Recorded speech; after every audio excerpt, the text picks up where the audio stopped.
बिस्मिल्लाहिर्रहमानिर्रहीम, अस्सलाम वालेकुम। मैं हूँ हैदर मुर्तज़ा।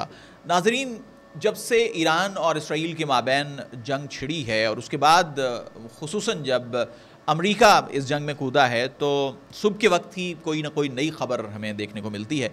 और आज की ख़बर क्या है कि अमेरिकी सदर डोनाल्ड ट्रंप ने ट्रूथ सोशल पर जो ट्वीट की है या जो पोस्ट की है उसमें उन्होंने बिल्कुल वैसा ही तासुर देने की कोशिश की है जो 10 मई को हमें मिला था। और हमने ये देखा कि 10 मई को पाकिस्तान ने भारत पर हमला किया, सुबह को ये हमला हुआ और सपहर को डोनाल्ड ट्रंप की जानिब से एक ट्वीट सामने आई जिसमें उन्होंने जंगबंदी का ऐलान किया।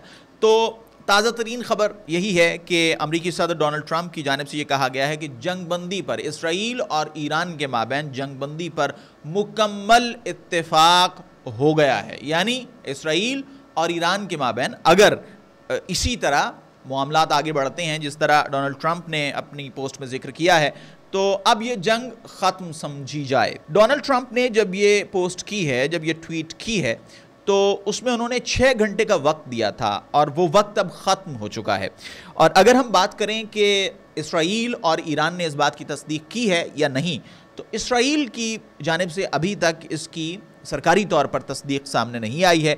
ईरान की अगर बात की जाए तो ईरानी वज़ीर ख़ारिजा ने एक ट्वीट की थी जिसमें उन्होंने ये कहा था कि अगर इसराइल हम पर हमला नहीं करता तो हम भी हमला नहीं करेंगे। तो दबे लफ्ज़ों में उन्होंने भी इस सीज़ फायर, इस जंगबंदी की तस्दीक कर दी थी। लेकिन ताज़ा तरीन जो ख़बरें आ रही हैं वो ये हैं कि ईरान का जो सरकारी मीडिया है उन्होंने इस बात की तस्दीक कर दी है और प्रेस टीवी पर भी मैं देख रहा था कि सीज़ फायर की तस्दीक की गई। लेकिन इस सीज़ फायर से पहले ईरान की जानिब से मिसाइल हमले किए गए थे और प्रेस टीवी ही ने रिपोर्ट किया है कि इसराइल के इलाके बेशवा में जो मिसाइल हमले किए गए उसमें 11 जो सेटलर्स हैं, जो यहूदी आबादगार हैं, उनकी हलाकत हुई है। ये प्रेस टीवी ने जो है वो रिपोर्ट किया। इसके साथ साथ जो IDF का ट्विटर अकाउंट है उस पर भी ईरान की जानिब से जो ताज़ा हमले हुए सुबह के वक्त और रात के वक्त उनका जिक्र किया गया था। और ये उस वक्त हुए हैं कि ये 6 घंटे का जो वक्त डोनाल्ड ट्रंप की तरफ से दिया गया था सीज़ फायर का, इस दौरान या इसके ख़त्म होने के करीब करीब ये हमले ईरान की जानिब से किए गए हैं। लेकिन इसके साथ साथ एक बड़ी डेवलपमेंट ये भी है कि ईरान की जानिब से कतर में अमरीकी अड्डे पर भी हमला किया गया, अमरीकी फ़ौजी अड्डे पर हमला।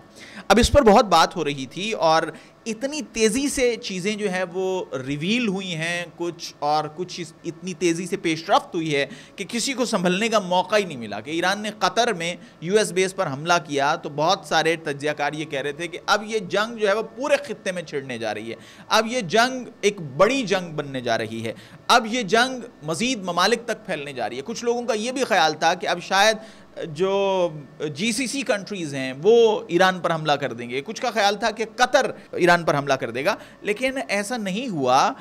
ईरान ने कतर में US बेस पर हमला किया तो उस पर भी डोनाल्ड ट्रंप ने पोस्ट की, ट्वीट की, जिसमें उन्होंने कहा जी कि ईरान की तरफ से एक रद्द-ए-अमल के तौर पर हमला तो हुआ है लेकिन बड़ा कमज़ोर हमला था। और इसके नतीजे में क्या हुआ कि हमने तमाम तर मिसाइल जो थे उनको इंटरसेप्ट कर दिया। एक मिसाइल एक ऐसे एरिया में गिरा है कि जो ख़तरनाक साबित नहीं हो सकता था। साथ ही साथ ये भी तासुर उन्होंने दिया है कि ईरान की जानिब से पहले से कतर और अमेरिका को आगाह कर दिया गया। तो इस पर भी हम आगे जाके बात करेंगे कि अगर ईरान ने आगाह ही कर दिया था तो इस हमले के करने का क्या फ़ायदा क्या था ईरान को। साथ ही साथ आप ये देखिए कि इसराइल की जानिब से गुज़श्ता रात हमले किए गए हैं और इस पर प्रोफेसर मोहम्मद मरंदी ने ट्वीट किया था जिसमें उन्होंने जिक्र किया कि सिविलियंस को इसमें टारगेट किया गया। अब सवाल ये होता है कि पाकिस्तान की अगर बात की जाए और पाकिस्तान के तज्ज़ियाकारों की, पाकिस्तान के सोशल मीडिया यूज़र्स की, तो वो इस पर बहुत बात कर रहे हैं कि ईरान को आखिर क्या पड़ी थी कि एक मुसलमान मुल्क पर हमला कर दिया। तो जवाब उसका ये मिलता है कि भाई मुसलमान मुल्क पर हमला नहीं था बल्कि ये एक मुसलमान मुल्क के अंदर अमरीकी अड्डे पर हमला था। और फिर सिचुएशन एक ऐसी पैदा हो गई कि डोनाल्ड ट्रंप ने जब सीज़ फायर की पोस्ट की है तो उसके बाद उन्होंने कतर की हुकूमत का शुक्रिया अदा किया, अमीर कतर का शुक्रिया अदा किया है कि अमीर कतर ने ये जो सीज़ फायर डील थी इसको मीडिएट किया है। तो अब ज़रा आप डॉट्स जो हैं उनको कनेक्ट करें कि ईरान ने कतर में अमरीकी एयरबेस पर, अमरीकी बेस पर, अमरीकी फ़ौजी अड्डे पर हमला किया, वहाँ पर कोई जानी नुकसान नहीं हुआ, قطر کے اندر یہ حملہ تھا، قطر نے مذمت کی، پاکستان نے مذمت کی، اور بعد ازاں جو جنگ بندی ہوئی ہے اس کو میڈیٹ بھی امیر قطر نے کیا ہے۔ تو اس سے آپ کو اندازہ ہو سکتا ہے کہ یہ حملہ کیسا تھا۔ اس کو زیادہ تر جو تجزیہ کار ہیں وہ یہی کہہ رہے ہیں کہ یہ ایک علامتی حملہ تھا جس کی اطلاع پہلے سے ایران نے دے رکھی تھی۔ اب سوال یہ پیدا ہوتا ہے کہ پھر ایسے حملوں کا فائدہ کیا ہے؟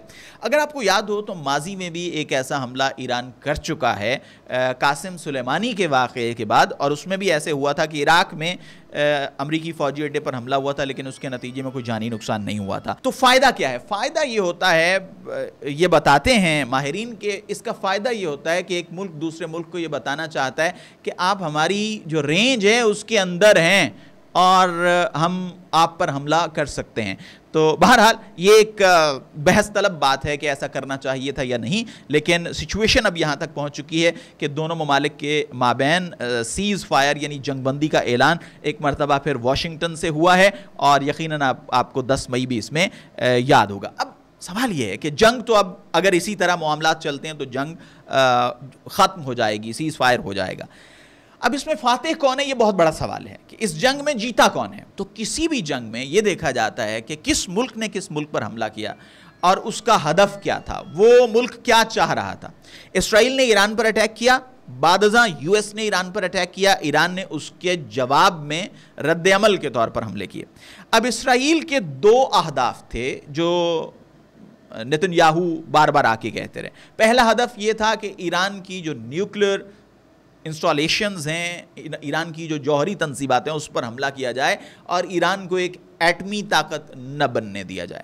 دوسرا ہدف یہ تھا کہ ایران میں حکومت کی تبدیلی ہو جائے، رجیم چینج ہو جائے۔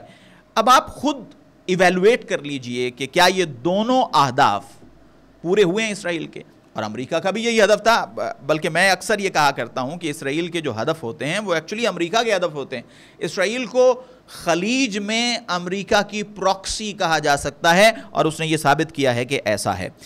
تو کیا امریکہ کا یہ ہدف کہ ایران جوہری طاقت نہ بنے یا اس کی جوہری تنصیبات کو مکمل طور پر تباہ کر دیا جائے، اس کو تباہ و برباد کر دیا جائے، کیا ہدف یہ پورا ہوا؟ یقیناً نہیں ہوا۔ کیا ایران میں حکومت تبدیل ہوئی؟ یقیناً نہیں ہوئی۔ اور ناظرین مجھے تو بڑا رحم آ رہا ہے شہزادے پر، بھلا کس شہزادے پر؟ رضا پہلوی پر، کہ کس طرح پچھلے 1 ہفتے میں انہوں نے بار بار کبھی وہ پریس کانفرنس کر رہے ہیں، کبھی وہ ویڈیوز اپلوڈ کر رہے ہیں، کبھی وہ ایرانی عوام سے کہہ رہے ہیں کہ آپ سڑکوں پر نکل آئیں، کبھی وہ ایرانی افواج کو کہہ رہے ہیں کہ آپ بغاوت کر دیں، اور کبھی وہ کہہ رہے ہیں کہ میں نے ایران کے اندر جو ڈیموکریسی ہے اس کا پلان بھی بنا لیا ہے، اور بالآخر ہوا وہی جو امریکہ کے دوستوں کے ساتھ اکثر ہوا کرتا ہے۔ تو اسرائیل اور امریکہ کے اہداف بجا طور پر اس جنگ میں پورے نہیں ہوئے ہیں۔ تو ایران کہاں کھڑا ہے؟ کیا ایران جو ہے اس جنگ میں فاتح ہے یا پھر نہیں؟ اس کا فیصلہ یقیناً آپ ہی کریں گے۔ میں صرف اتنا بتانا چاہتا ہوں کہ ایران کی سب سے بڑی کامیابی کیا ہے۔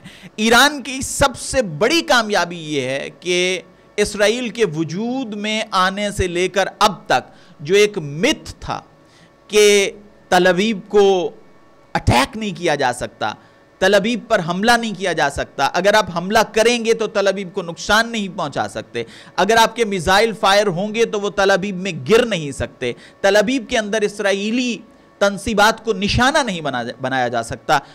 ایران کی سب سے بڑی کامیابی یہ ہے کہ ایران اس متھ کو توڑنے میں کامیاب ہو چکا ہے۔ اگلی ویڈیو میں آپ سے پھر ملاقات ہوگی، تب تک کے لیے خدا حافظ۔